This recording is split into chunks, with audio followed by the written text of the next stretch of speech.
Hello सांग मैंने जय जगन्नाथ मु रश्मि आपण मान स्वागत करछि daily life with Rashmi blog को। आशा करछि आपण माने समस्त बहुत भल थिबे।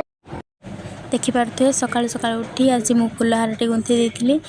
तो चलंतु जीवा मंदिर मो सांग आसीबो तापर हम दी जण सांग होई मंदिर जीवा।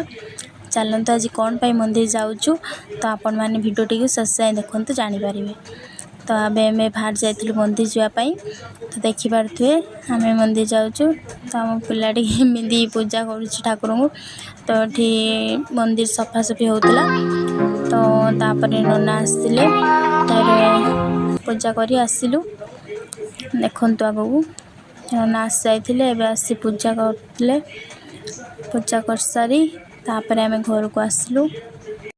तो एटा होची आम गाँ मंदिर बाबा बटेश्वर मंदिर। तो देखंतु दर्शन करंतु। तो आम जाइथिलु पूजा पाई पूजा करी दी जण आसिलु। तो शेष भिडियो टी निहाती देखंतु बहुत ही भल लागियो और जानि परिबे मध्य आज कोन पाई मंदिर जाइथिलु एवं आज भिडियो टी कोन अछि। तो शेष निहाती देखंतु देखि परते मु जो हारटी कर नेथिनी तो सेटा ठाकुर को चढ़ाईची और तापर नना पूजा कर चलचंती। जेहेतु संडे थिला तो से मंदिर फांका थिला तो आराम से हम पूजा करी आसिलु। तो आसाला पर देखंतु दीपरे कोन होईची। तो आज बहुत प्रबल वर्षा है तो से आज कौटी भी जाई पालेनी घरे ही थिले। तो देखंतु केते जोर से वर्षा है तो आपना आडे वर्षा है नहीं निहाती कमेंट माध्यम रे जणैबे। देखि पारते केते जोर से वर्षा हो। हां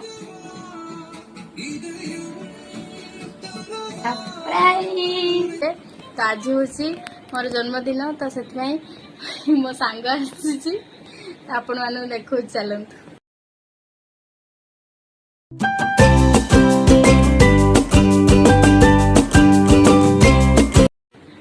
मो जन्मदिन रे मो सांग मते सरप्राइज देछि आसिकी मो पई केक आनथिला।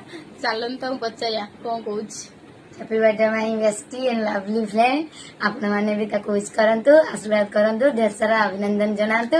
जय जगन्नाथ। बहुत बहुत धन्यवाद। मो जन्मदिन रे समस्त आसनी तनु को भी से नै के आस्तिला मु जानि नथिनी।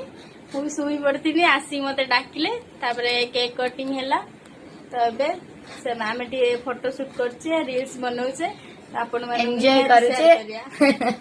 हां तनु किछि कहउनु मो जन्मदिन भाई से तर लाज गलानी कोन कहियो।